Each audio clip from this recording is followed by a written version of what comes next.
รรมะเพื่อคนรับดึก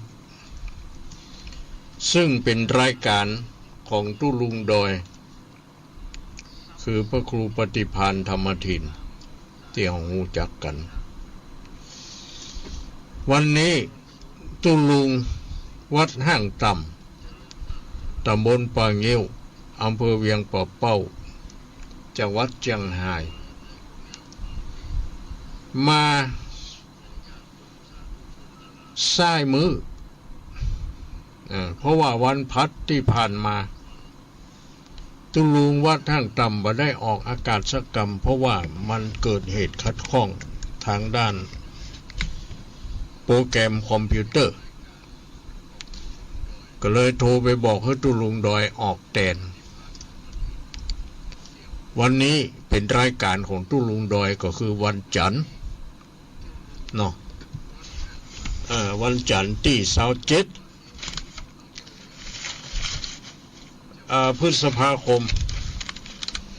พุทธศักราช2567แฮม5ค่ำเดือน8เดือน8ก็แม่นนะเนาะแม่นเดือน8เหนือซึ่งก็เป็นรายการของตู้ลุงดอยที่จะออกอากาศมาปะญาติโยมทั้งหลายวันนี้ตู้ลุงวัดห้างต่ำมาแทนไม่ใช่แทนมาใส่มือ วันนั้นขอตู้ลุงเปิ้นออกแทนวันนี้เขาต้องมาออกใส่มือเปิ้นล่ะเนาะคล้ายๆอย่างนั้น เพราะฉะนั้นก็กรรมโบราณเพิ่นก็ว่าไว้แล้วเนาะต่างมันบ่เหมือนจอยคือเหมือนตัวแท้ตัวจริงถ้าเป็นนักมวยก็คือนักมวยแทนอีกแล้วเนาะเขาก็บอกว่าคู่ชกจะเป็นอย่างไรนะจะโดนนอกหูทางที่ดีก็คือหูลบเป็นปีกหูลิกเป็นหางไว้ก่อน สู้ไปทำไปตามหน้าที่นะรายการของตู้ลุงดอยก็คือธรรมะเพื่อคนรับดึกนี่นะธรรมะเพื่อคนรับดึกโอ้มีแฟน FC ของตู้ลุงดอยนักทั้งที่เปิ้นจัดรายการนี่มีญาติโยมทั้งหลายโทรมาจากหลายที่หลายทางหลายจังหวัดชื่อกำลังใจตู้ลุงเนาะวันนี้ก็ถ้าใครจะโทรมาก็โทรมานามของตู้ลุงดอยนั่นนะแต่ว่าตู้ลุงห้างต่ำเป็นคนรับ เพราะตู้ลุงห้างต่ำเป็นคนมาจัดรายการธรรมะเพื่อประชาชนนี่เพื่อคนรับดึกนี่ เนาะก็มันก็มีการช่วยกันญาติโยมทั้งหลายเพื่อบ่ให้ญาติโยมได้คอยเก้อเนาะถ้าติดธุระปะปังหรือเกิดความขัดข้องทางด้านเทคนิคเกี่ยวกับคอมพิวเตอร์หรือเกี่ยวกับอินเทอร์เน็ตก็ดีหมู่นี้เนาะเฮาก็จอยกันคือจัดแซนกันไปเนาะจัดแซนกันไปเนี่ยมันจะวนเวียนอยู่เนี่ยก็คือระหว่างตู้ลุงดอยกับท่านมหาเสาแก้วกันนี่ตู้ลุงวัดห้างต่ำกันนี่บางทีก็จอยกันอย่างเนี้ยเนาะก็บอกว่ากันเนาะญาติโยมเนาะก็จะได้นำเอาธรรมะมาให้แก่ญาติโยมทั้งหลายได้สดับรับฟังกันเนาะตามสมควรแก่เวลาที่ได้นำเอาภาษิตขึ้นต้นในรายการเนี่ยว่า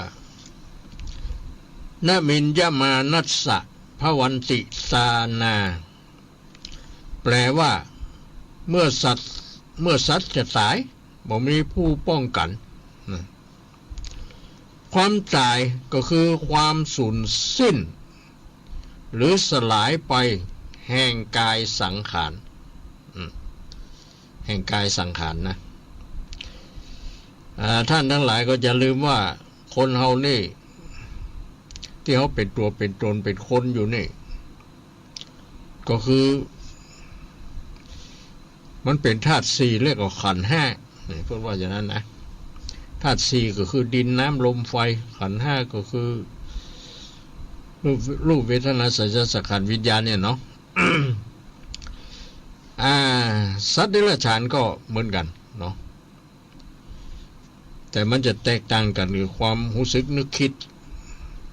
บางอย่างนะหรือสติปัญญามันจะต่างกันคนนี่มันจะฉลาดกว่าสัตว์เห็นเนาะหรือมนุษย์นี่นะมันก็แตกต่างกันแค่นั้นอ่ะตรงนั้นก็คล้ายๆกันเหมือนกันความตายนี่จัดว่าเป็นสภาพเที่ยงคือเป็นความเที่ยงแท้แน่นอน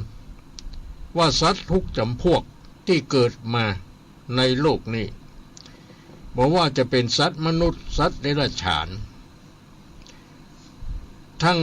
มีกระดูกสันหลังบ่มีกระดูกสันหลังเนาะที่เกิดขึ้นมาเป็นตัวเป็นตนมีธาตุสี่ดินน้ำลมไฟมีขันธ์ห้านี่เนาะ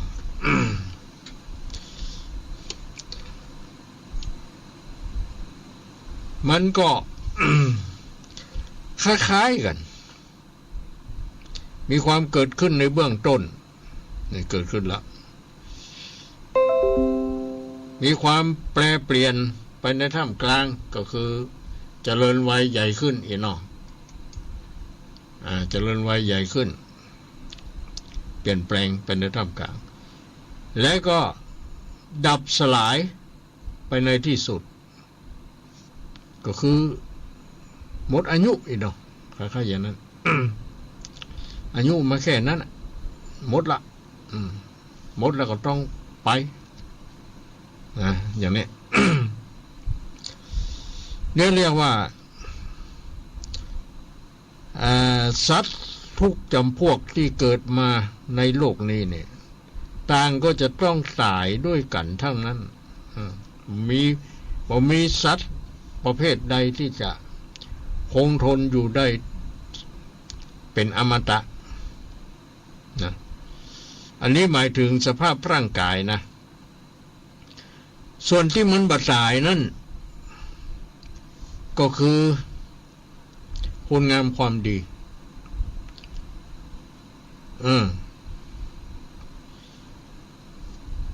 หรือวิญญาณก็ว่าได้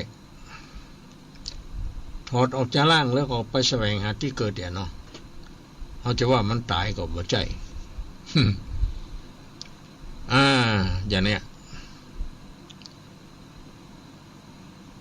เพราะฉะนั้นก็ความตายนี่ปฏิจัดว่าเป็นสภาพที่เที่ยง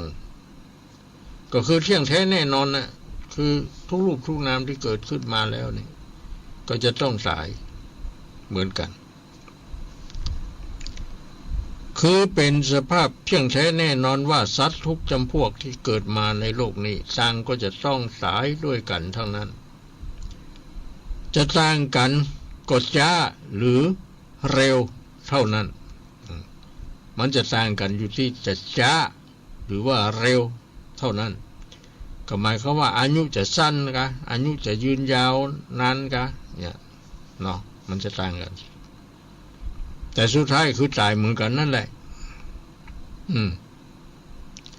บ่มีภัยที่จะป้องกันได้เนาะบ่มีภัยที่จะป้องกันได้โดยประการต่างๆดังนั้นพระพุทธเจ้าจึงสอนบ่ให้เฮาได้ประมาทโดยประการทั้งปวงบ่ให้ประมาทในโดยประการทั้งปวงประการใดก็แล้วแต่เด้อบ่ให้ประมาท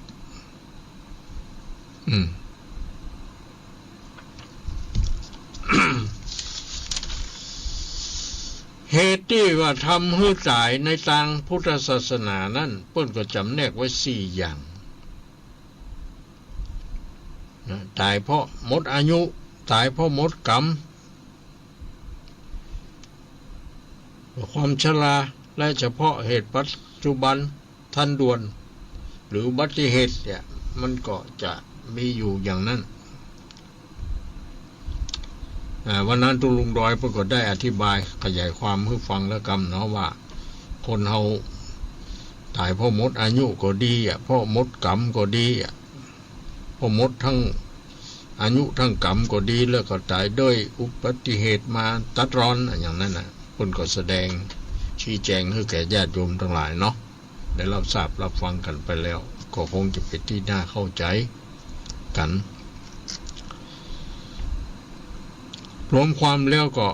คล้ายกับว่าสัตว์มนุษย์ก็ดีสัตว์เดรัจฉานก็ดีนะล้วนแต่